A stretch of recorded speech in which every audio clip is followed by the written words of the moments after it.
ठीक है, जिसके कारण व्यक्तियों की संख्या 13:11 के अनुपात में गिर गया।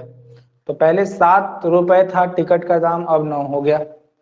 13 था तो घट के 11 हो गया, क्योंकि टिकट का मूल्य बढ़ेगा तो वो संख्या घट जाएगी।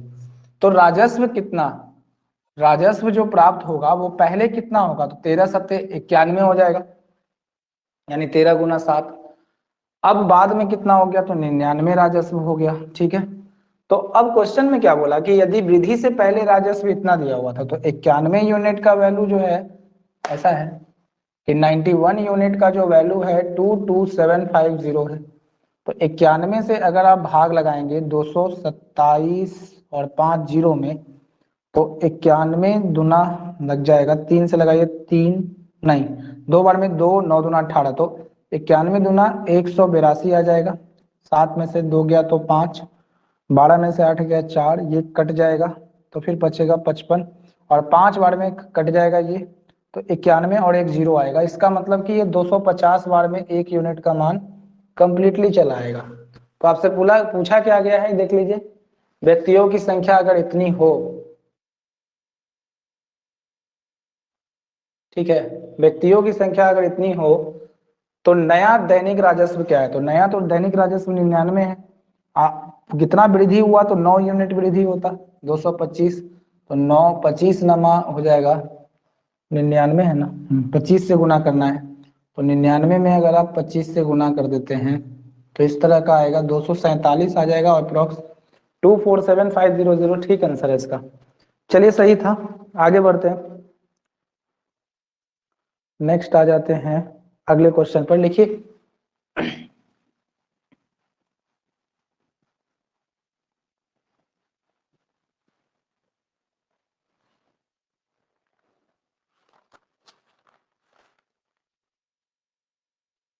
लिखिए, जब एक वाटर पार्क के जब एक वाटर पार्क में टिकट की कीमतें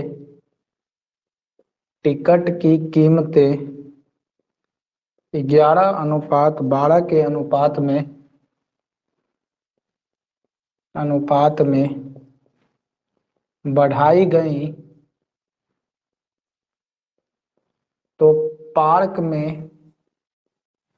पार्क में आने वाले दैनिक, ये आगंतुकों, इसका मतलब आदमी ही होता है, की संख्या, पर्यटक जिसको बोलते हैं उसी तरह से लिख सकते हैं, 8:7 के अनुपात में गिर जाती है।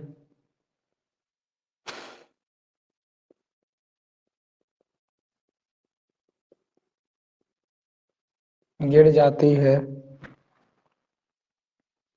यदि टिकट की कीमत में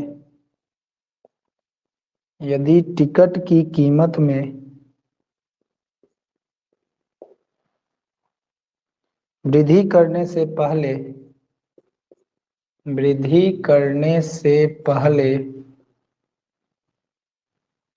दैनिक राजस्व 176,000 रुपए था, तो टिकट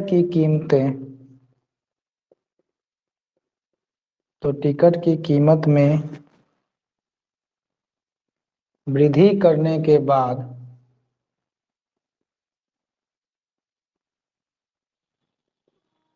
प्राप्त हुआ दैनिक राजस्व, याद करें, कुछ इसी टाइप का क्वेश्चन है, बना सकते हैं आप, बनाइए, कितना आंसर आएगा जल्दी से, सिर्फ बड़ा लैंग्वेज दे दिया। ऑप्शन लिख देते हैं, 264,000, 112,000, 192,000, 168,000।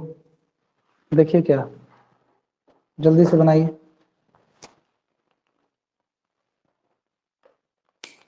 प्रोबेबिलिटी है कि आज लास्ट क्वेश्चन होगा, कल आगे कंटिन्यू करेंगे। जल्दी बनाइए इसको।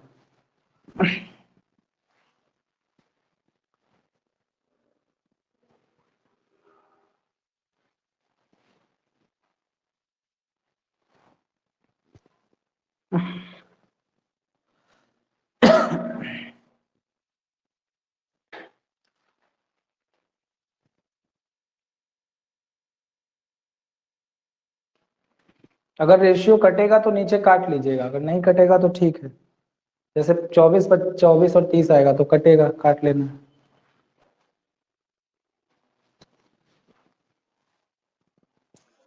डी आएगा सर।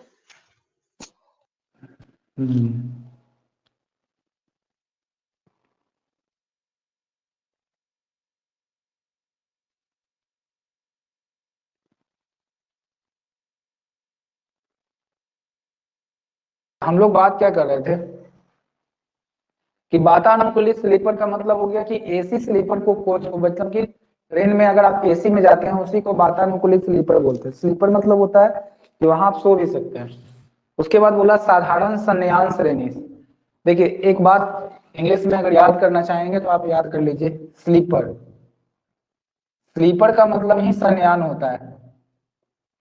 देखिए क्या क्या लिखा है, और एक में स्लीपर लिख दिया है, इंग्लिश वाला वर्ड लिख दिया है। स्लीपर मतलब कि जहां आप सो सकते हैं, ठीक है। तो ट्रेन में सोने के लिए भी जगह होता है और सिर्फ बैठने के लिए भी जगह होता है। तो और एक तरह का होता है, जैसे आप कुछ में कोच में जो ऐसा होता है डब्बे में कि स्लीपर लगाया हुआ होता है, मतलब कि वातानुकूलित होता है, तो कुछ में एसी लगा होता है, कुछ में एसी नहीं लगा होता है, नॉन एसी बोलते हैं उसको। तो वातानुकूलित स्लीपर और साधारण शयनयान श्रेणी, इसका मतलब कि वातानुकूलित अगर आप एसी में जाते हैं, और फिर बोला गया साधारण शयनयान श्रेणी के रेलवे किराए 4:1 के अनुपात में। मतलब अगर आप एसी में जाइएगा तो आपको 4 यूनिट खर्च करना पड़ेगा, लेकिन अगर आप साधारण शयनयान श्रेणी में जाते हैं तो आपको एक ही यूनिट भाड़ा देना पड़ेगा। इसका मतलब आप जानते हैं कि एसी में जाने से ज्यादा खर्च बढ़ता है।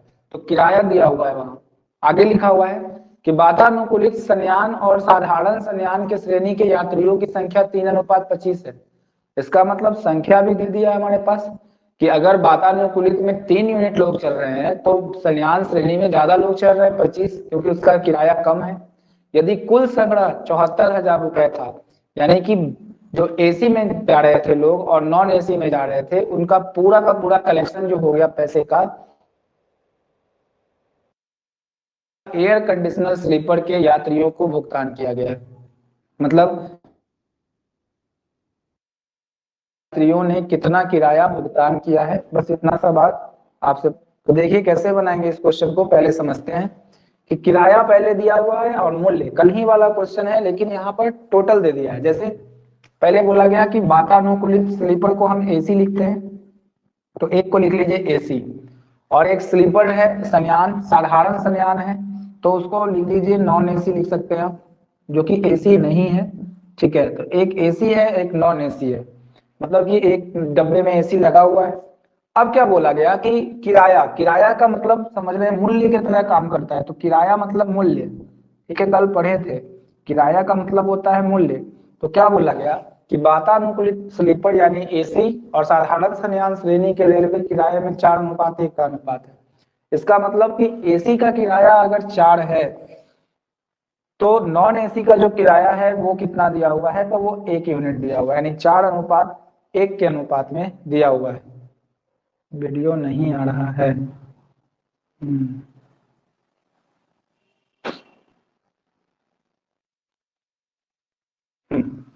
ए बी सी के बीच देखिएगा कैसे कैसे बांटा गया। ए बी और सी 3 व्यक्ति हैं, ठीक है। एक धनराशि है कुछ, उसको 9, ए को मिलता है 9, तो बी को मिलता है 6 और सी को मिलता है 11 हिस्सा। अब क्या करता है कि ए जो है अपने हिस्से में से सी को 500 दे देता है। ए क्या करता है कि अपने हिस्से में से सी को 500 रुपए दे देता है। तो एबीसी के हिस्सों का अनुपात जो होता है वो 4:3:6 हो जाता है। तो और बी और सी के आरंभिक हिस्सों का योग क्या होगा, तो बी और सी का जो हिस्सा स्टार्टिंग में था, यानी कि यही हिस्सा जो है वो आपको ज्ञात करना है, ठीक है।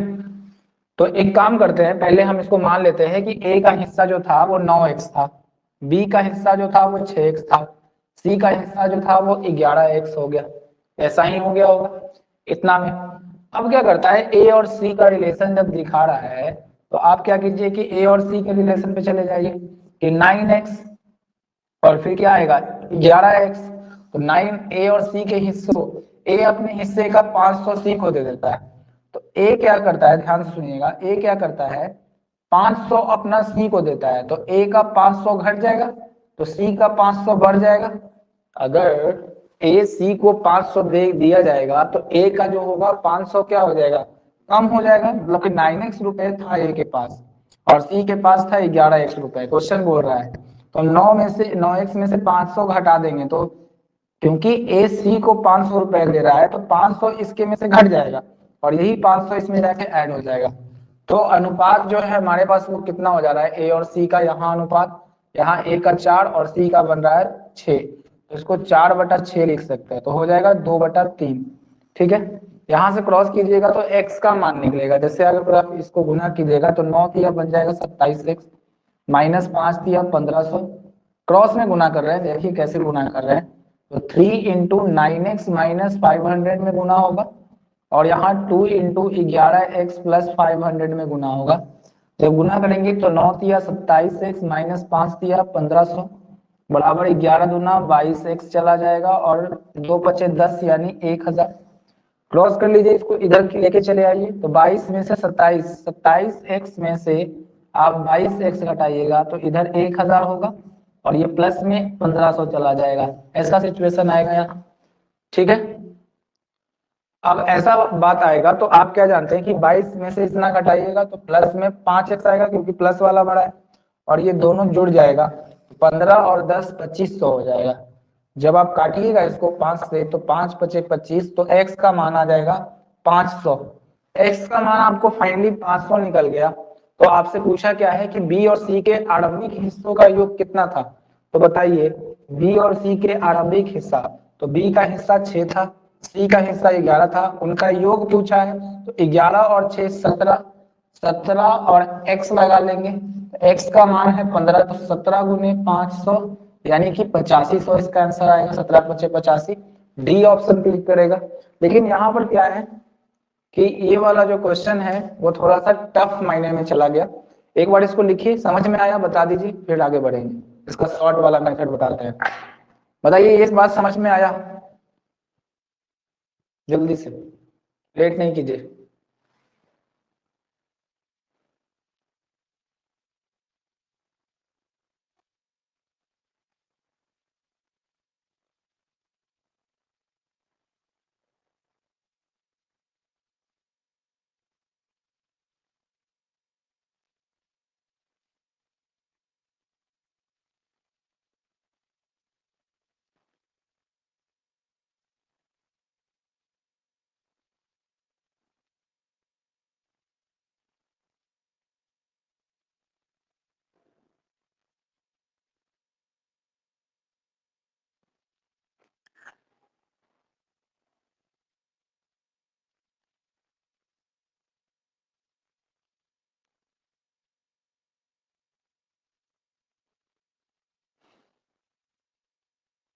समझ में आ गया, को दिया हुआ था, तो हम लोग क्या कर सकते थे, यहाँ से देखिए कि ए जो पैसा दिया है अपना वो किसको दिया है, सी को दिया है, बी पर तो कोई इफेक्ट नहीं पड़ा, बी जल वैसे का वैसे ही है।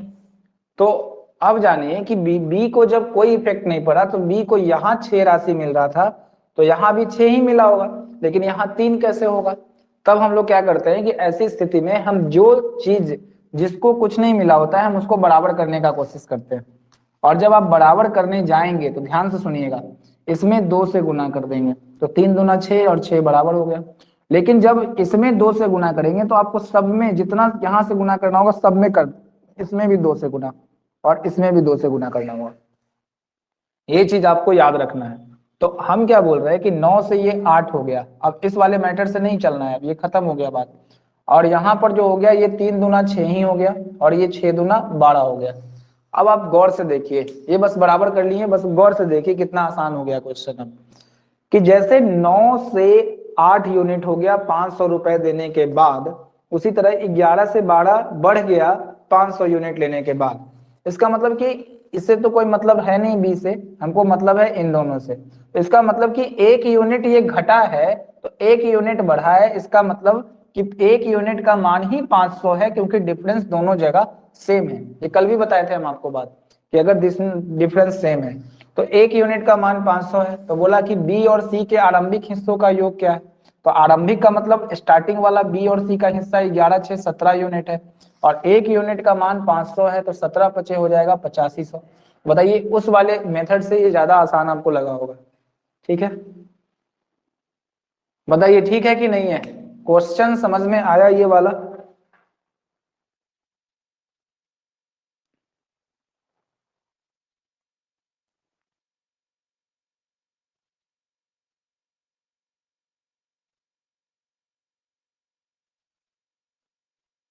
ठीक है, बन जाएगा। अब दे दूसरा क्वेश्चन, क्लियर हुआ ये?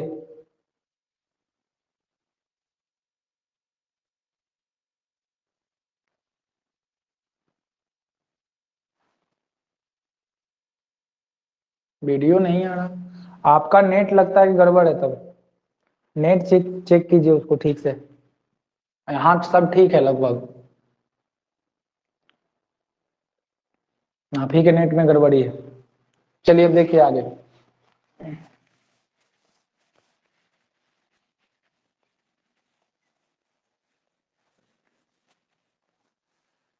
अगला क्वेश्चन लिखिएगा, हम बोलते भी जा रहे हैं सुन के। अब इसी टाइप का क्वेश्चन है, उसको लिखिए और अटेम्प्ट करना शुरू कीजिए। लिखिए, एक धनराशि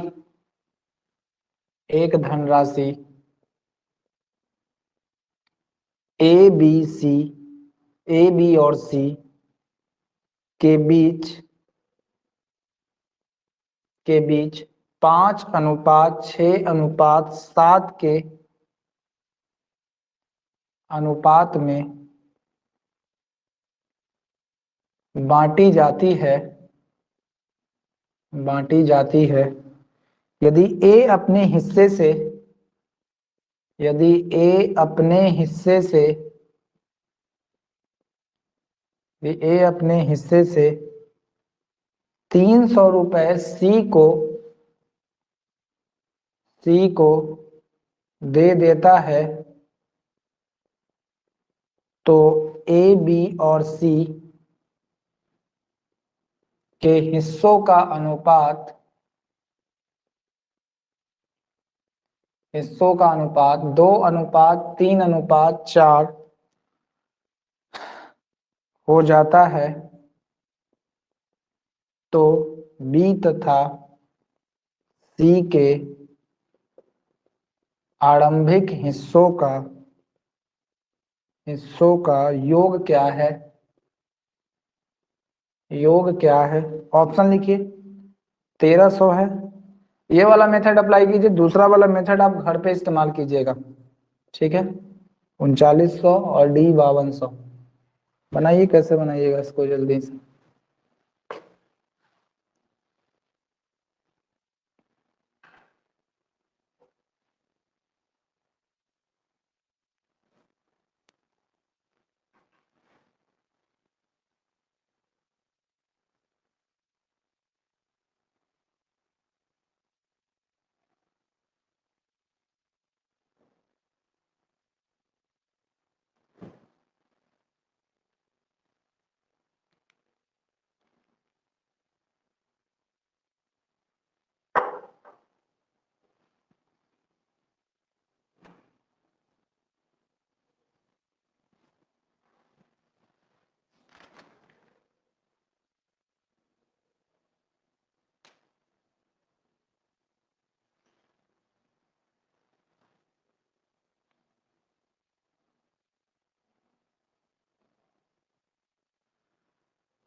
है।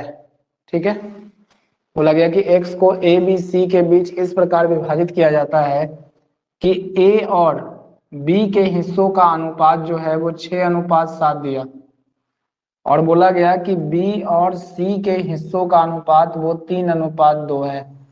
इतना सा बात बोला है। ठीक है, तो बोला यदि a और c के हिस्सों का अंतर 540 है तो x का मान ज्ञात कीजिए। अब देखिए यहाँ b है, यहाँ b है, तो आप a b c निकाल सकते हैं आराम से। आपको निकालने का तरीका बताए हैं कि जहां से खत्म हो वहीं से स्टार्ट हो, तो 6:7 और 3:2, 6 तिया 18, 7 तिया 21 और 7 दूना आ जाएगा 14। तो 18, 21 और 14 आ जाएगा इसका आंसर। 18, ये 21 और ये 14 आएगा। ठीक है, बोला गया है कि यदि a तथा c के हिस्से का अंतर 540 है, a तथा c के हिस्से का अंतर 540 है, घटाइए 18 में से 14 गया तो 4, और इसका हिस्सा जो है वो दिया हुआ 540, यही बात बोला गया है। ठीक है, a और c के हिस्से का अंतर जो है वो 540 है। तो बोला कि x का मान ज्ञात कीजिए। x मतलब ये टोटल का संख्या ज्ञात करना है। अगर हम इसको काटेंगे तो 2 दूना 4, 27 दूना 54 कट गया, फिर 2 से काटेंगे 2 5, तो 27 गुना 5 करेंगे तो 135 आएगा। आप काटिएगा। ठीक है, आप 4 यूनिट के बराबर, आप ध्यान रखिएगा कि आप सीधा सा बात हम यही समझाना चाह रहे हैं कि a और b के हिस्सों का अंतर, तो 18 में से दिया हुआ है 540, तो 18 में से 4 घटा के 4 यूनिट का मान 540, चाहे तो आप भाग भी लगा सकते हैं 4 में 540 से। एक आ जाएगा 4, 4 चौके 4 तिया 12 हो जाएगा, 2 और 4 पचे 20, यानी 1 यूनिट का मान 135 आप निकाल लेंगे फाइनल। 1 यूनिट का मान जैसे ही 135 आ गया तो x का मान ज्ञात करना है, जो कि x सभी, क्योंकि राशि है 30 और 8 4 12, 8 1 9, 9 4 13 के 3, 1 3 2 1 3 1 4 और 1 5, 53, और 53 गुना 135 आपको करना होगा। तो 5 तिया 15 गुना कर लीजिए। तो हमको लगता है कि गुना करने के बाद आपका आंसर जो है वो ये आना चाहिए फर्स्ट। 71 55 गुना कीजिएगा तो फर्स्ट नंबर ऑप्शन आपका चला आएगा, ए नंबर। ठीक है, ये बात समझ में आ गया होगा। हमको लगता है कि अब नेटवर्क इशू बहुत ज्यादा है, आप लोग नहीं है रीडिंग कर पा रहे हैं। चलिए ठीक है, रहने देते हैं आज। 700 रुपए टोटल का है। टोटल का जो है 86,700 रुपए की राशि को ए बी सी के बीच में इस तरह से विभाजित किया जाता है कि ए को मिलने वाले प्रत्येक रुपए के लिए बी को 90 पैसे मिलते हैं, और बी को मिलने वाले प्रत्येक रुपए के लिए सी को 110 पैसे मिलते हैं। ठीक है, तो हमारा पूरा कैलकुलेशन जो होना चाहिए, ध्यान से देखना है कि हमारा जो पूरा कैलकुलेशन है वो पैसा पर डिपेंड करेगा। ठीक है ना, तो देखिए पैसा कैसे निकालेंगे। जैसे हम लोग जानते हैं कि 1 रुपए में अगर बात करें कि 1 रुपए में कितने पैसे होते हैं, तो आपको पता होगा कि 1 रुपए में 100 पैसे होते हैं। तब हम पूरे बात को कैलकुलेट कर लेंगे। बस इतना ही सा बात दिमाग में रखना है कि 1 रुपए का मतलब जो होता है वो 100 पैसा होता है। तो क्या करना है, आप ध्यान से देखिए कि 86,700 रुपए हैं आपके पास टोटल। उसको एबीसी के बीच इस तरह से विभाजित किया जाता है कि ए को मिलने वाले प्रत्येक रुपए के लिए, ध्यान से देखिएगा, ए को मिलने वाले प्रत्येक रुपए के लिए बी को 90 पैसे मिलते हैं। तो अगर पैसा में बात कर रहा है तो ए को कितना मिलेगा, 1 रुपए का मतलब कितना हो गया, 100 पैसा। 1 रुपए मतलब ए को मिलता है 100 पैसा। तो बी को, अगर ए को 100 पैसा मिलता है तो बी को 90 पैसा मिलता है, तो बी को लिख लीजिए 90 पैसा मिल गया। बस इतना ही सा बात लिखना है, रुपए को पैसा में चेंज कर दिए। इसका मतलब अगर हम काट लेते हैं एक एक जीरो को, तो ए अनुपात बी बराबर जो बचेगा वो आएगा 10:9। बस ये बात। दूसरा बात क्या बोला गया कि ए को मिलने वाले प्रत्येक 1 रुपए के लिए बी को 90 पैसे मिलते हैं। तो ए को 100 पैसा, तो बी को 90 पैसा। अब सुनिए आगे, और बी को, अब बोल रहा है बी को और फिर सी को, तो बी और सी में रिलेशन दिखा रहा है। तो बी को मिलने वाले प्रत्येक रुपए के लिए, प्रत्येक रुपए मतलब 100 पैसे के लिए सी को 110 पैसा मिलता है। चलिए ठीक है, लिख देते हैं 110 पैसा। तो ये 10:11 हो गया काटने के बाद। तो B अनुपात C जो आप निकाले वो 10:11 निकालिए। ठीक है, बात समझ गए? बोलिए यहां तक कोई दिक्कत है? इस वाले मैटर तक हम जहां A अनुपात B और B अनुपात C निकाले हैं, कोई दिक्कत किसी को यहां तक? 10:11 कैसे करेंगे? ये आसान तरीका है इसको सॉल्व करने का, नहीं तो फिर मामला फंसेगा। इतना बात समझ में आया? तो फिर अब कुछ नहीं करना है, जल्दी बोलिए।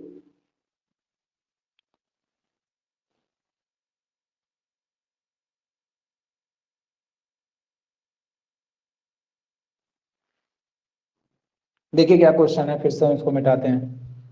क्वेश्चन में क्या है कि जैसे बोला गया क्या कि 86,000, मतलब मेरे पास टोटल जो है वो 86,700 रुपए है।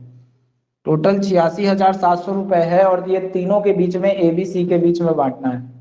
इस तरह से विभाजित किया जाना का मतलब बांटना होता है कि ए को मिलने वाले प्रत्येक रुपए के लिए, मतलब ए को मिलने वाले प्रत्येक रुपए का मतलब कि प्रत्येक रुपए में 100 पैसा होता है।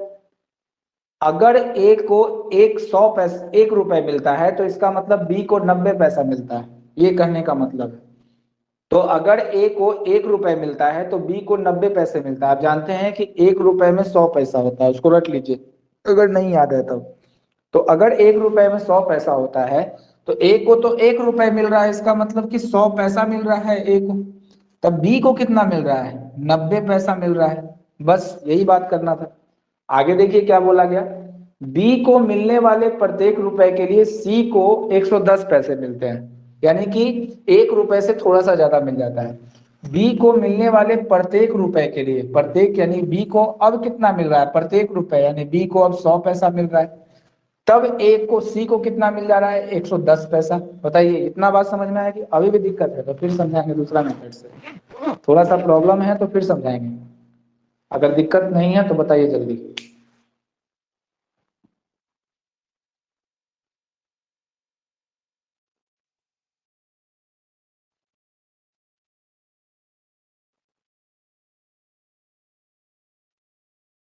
ठीक है, देखिए तो क्या बोला कि ए को अगर 1 रुपए मिलता है, 1 रुपए मतलब 100 पैसा। अच्छा, पैसा में क्यों चेंज किया? क्योंकि बी को 90 पैसा मिल रहा था, इसीलिए इसको पैसा में। हमेशा यूनिट को बराबर रखते हैं। अगर यहाँ पैसा में लेंगे तो यहाँ भी पैसा में, यहाँ रुपए में लेंगे तो यहाँ भी रुपए में लेना होगा। अब सब पैसा ही बोल रहा था तो हम 1 रुपए की जगह 100 पैसा भर लिए। ये दिमाग आपको लगाना होगा। तो ए बी सी के बीच इस तरह से बांटा गया कि फिर से देखिए कि ए को मिलने वाले प्रत्येक रुपए के लिए बी को 90 पैसे। अगर ए को 1 रुपए को मिलता है तो इसको 90 पैसा मिलता है। तो ये रुपए में और ये पैसे में कैसे होगा? ठीक है, तो इसको आपको बदलना होगा, इसको भी पैसा में, इसको भी पैसा में। अब काट लीजिए, ये दोनों कट जाएगा तो ए अनुपात बी जो आएगा वो 10:9 आ गया। इतना बात आपको पता चल गया? यहाँ से एक एक जीरो काटेंगे तो बी अनुपात सी बराबर आ जाएगा, ये आएगा 10:11 आ जाएगा। अब आपको पता है कि बी दो दो जगह पर नहीं हो सकता है, तो आपको ए और बी अनुपात निकालना पड़ेगा। तो ए अनुपात बी अनुपात सी निकालने के लिए आपको पता है रूल कैसे निकालते हैं, ए अनुपात बी अनुपात सी। तो सबसे पहले जहां से ये खत्म हुआ वहीं से स्टार्ट हुआ, इसका मतलब कि 10:9 और ये आ जाएगा 10:11। तो ये बनेगा 10 दहा 100, ये बनेगा 9 दहा 90 और ये बनेगा 11 नमा 99, यानी इतना यूनिट बन जाएगा ये। ठीक है, अब ए को 100 मिल रहा है, बी को 90 मिल रहा है और सी को 99 मिल रहा है। इसका मतलब तो यही हुआ कि ए को 100, बी को 90 और सी को 99 मिल रहा है, और तीनों को मिला के इतना मिल रहा है। तो हम इन तीनों को ऐड कर लेते हैं, 99, 100 और 90 को ऐड कर लेते हैं। तो ये होगा 9, 9 9 18, 1 289, यानी कि तीनों को मिलाकर 289 क्वेश्चन के अकॉर्डिंग, मतलब कि यूनिट के अकॉर्डिंग मिल रहा है। जबकि क्वेश्चन के अकॉर्डिंग कितना कहा जा रहा है? 867,000। ठीक है, अगर आप इसको देखिएगा 9 का पहाड़ा 3 बार पढ़िएगा तो 7 आएगा पहले में। तो 9 तिया 27 यानी कि 3 बार में कट जाएगा। अगर विश्वास नहीं हो तो आप भाग लगा के चेक कर सकते हैं। 9 तिया 27, 2 8 तिया 24, 25, 26, 2 3 दूना 5 और 2 7।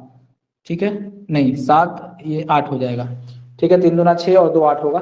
तो ये कट जाएगा, हम काट लेंगे तो एक यूनिट का मान आएगा 300। अगर एक यूनिट का मान 300 आया तो बी का हिस्सा ज्ञात करना है। तो बी को तो मिला था 90 यूनिट, तो 90 यूनिट मिला है तो 300 से गुना कर दीजिए, 9 तिया 27 और फिर 3 जीरो बैठा दीजिए, 1 2 और 3 जीरो बैठाना है, तो 27,000 इसका आंसर होगा। चलिए आगे बढ़ते हैं, एक क्वेश्चन देते हैं हम आपको इसी तरह से बनाने के लिए। लिखिए, इसको जल्दी से लिखिए फिर हम दिखाते हैं क्वेश्चन।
हो गया, लिखाएं आगे क्वेश्चन, बोलिए जल्दी।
बना?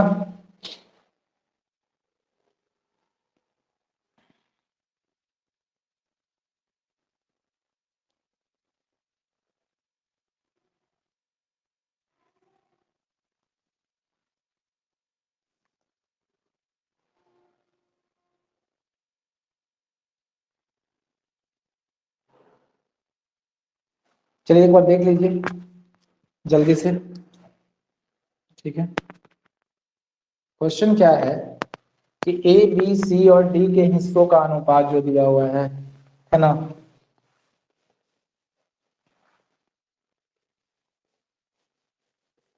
क्वेश्चन समझिएगा, क्वेश्चन में क्या है कि ए बी सी डी है, ए बी सी और डी के बीच इस प्रकार विभाजित किया जाता है कि ए और बी के हिस्से का अनुपात जो दिया हुआ है वो 1:2, बी अनुपात सी के हिस्से का अनुपात दिया है 2:3, और सी और डी के हिस्से का अनुपात दिया हुआ है 3:4, ठीक है।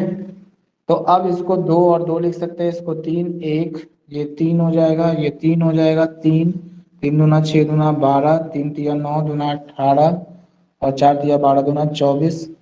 अब आप देखेंगे इन सब में से 3 जो होगा वो कट जाएगा, तो 3 1 आ गया, 3 चौके 12, 3 छक 18, 3 अठे 24। अब बोला गया कि ए और सी के बीच हिस्सों का अंतर तो ये 3000 है, ए और सी के बीच जो हिस्सा है वो 5 यूनिट है, 5 यूनिट 3000 को रिप्रेजेंट करेगा, तो एक 600 को करेगा, ठीक है। डी का हिस्सा ज्ञात करने, तो 8 यूनिट बराबर, ऐसे कैसे हो गया, कहाँ गड़बड़ कर गए हम।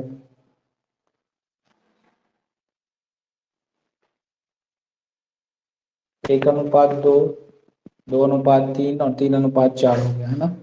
दो दो बढ़ा, अच्छा अच्छा अच्छा, यहाँ गड़बड़ कर गए। नहीं नहीं ठीक तो था, 1:2, रुक गए, 1:2, 2:3, ठीक है ये 3 आ जाएगा, सही था।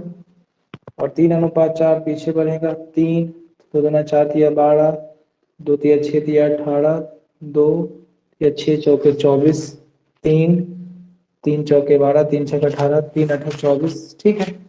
उसके बाद क्या बोला है, यदि ए और सी के हिस्सों का अंतर 3000 है, अगर ए और सी के हिस्सों का अंतर 3000 है तो 5 यूनिट बराबर 6 बचे 30, 5 6 के 1 यूनिट का मान 6, तो डी का हिस्सा ज्ञात करें। यहीं पे गड़बड़ हुआ क्या, डी का हिस्सा ज्ञात करें, 8 6 48 दे रहा है, कहाँ गड़बड़ हुआ,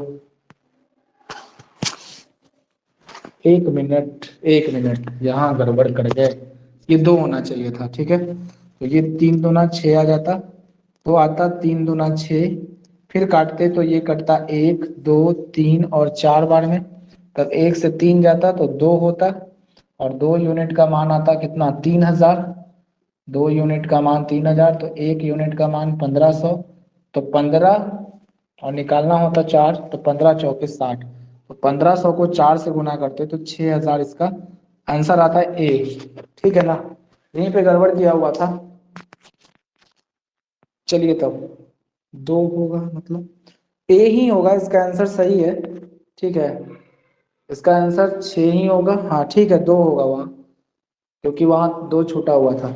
चलिए ठीक है, तब कल आगे नया टॉपिक स्टार्ट करेंगे हम लोग, कल हम लोग पढ़ेंगे, ये टॉपिक खत्म हुआ, अब कल से फिर से आसान आसान चीज फिर शुरू होगा, तो इसको रिपीट कीजिए, आय और व्यय से, इनकम एक्सपेंडिचर से रिलेटेड कल क्वेश्चन हम लोग स्टार्ट करने वाले हैं, इसको कम से कम बनाइए लगातार 4 बार 5 बार, और किताब में जो भेजा हुआ है सेंड किया हुआ है उसको बनाइए। चलिए ठीक है, कल आगे क्लास कंटिन्यू करेंगे, कट कर।